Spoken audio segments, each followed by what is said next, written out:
Setiap lanskap yang hebat bermula dengan satu idea. Tetapi, bagaimana idea di atas kertas menjadi realiti? Lukisan tradisional kadangkala sukar ditafsir dan divisualisasikan. SketchUp menukarkan lukisan dua dimensi kepada model tiga dimensi yang realistik. Jadi, mereka dapat menyampaikan idea mereka dengan lebih berkesan dan mudah difahami.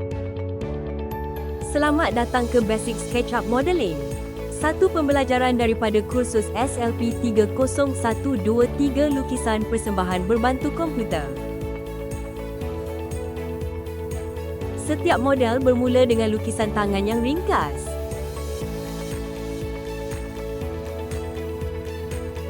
Sebelum memulakan projek, langkah pertama adalah muat naik fail dari AutoCAD ke SketchUp dan tukar skala. Draw tool digunakan untuk menghasilkan susun atau asas sesuatu reka bentuk.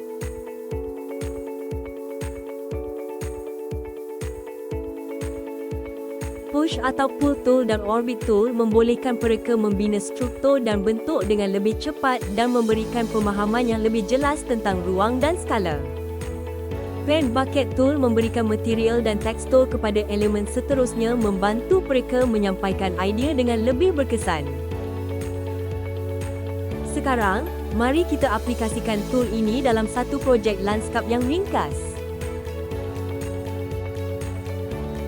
Gunakan kesemua tools tadi untuk menghasilkan batu pijakan, batu kerikil, lantai simen, dek kayu, gerbang taman, meja besi, kerusi kayu dan elemen lanskap lembut bagi memperindahkan reka bentuk keseluruhan.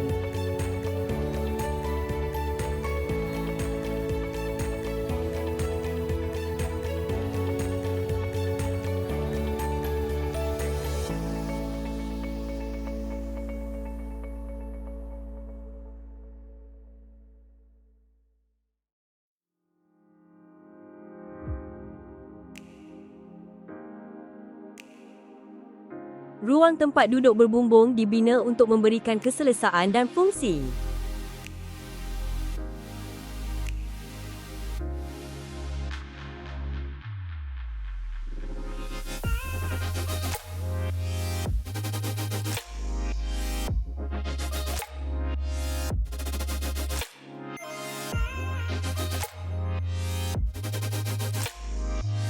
Tumbuhan dan elemen lanskap ditambah bagi memperindahkan reka bentuk keseluruhan di samping memberikan keselesaan kepada pengguna.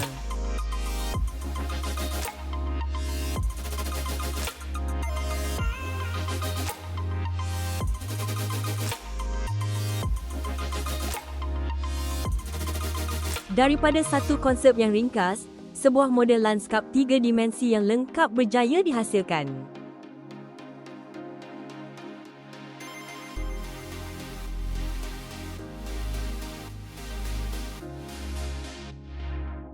Elemen figura boleh ditambah bagi menunjukkan suasana taman yang sebenar.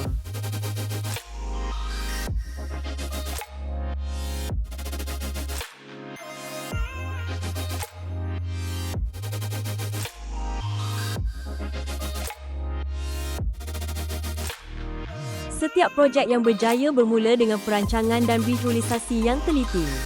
SketchUp membolehkan mereka melihat idea mereka sebelum pembinaan dimulakan, mengurangkan ketidakpastian dan meningkatkan komunikasi reka bentuk.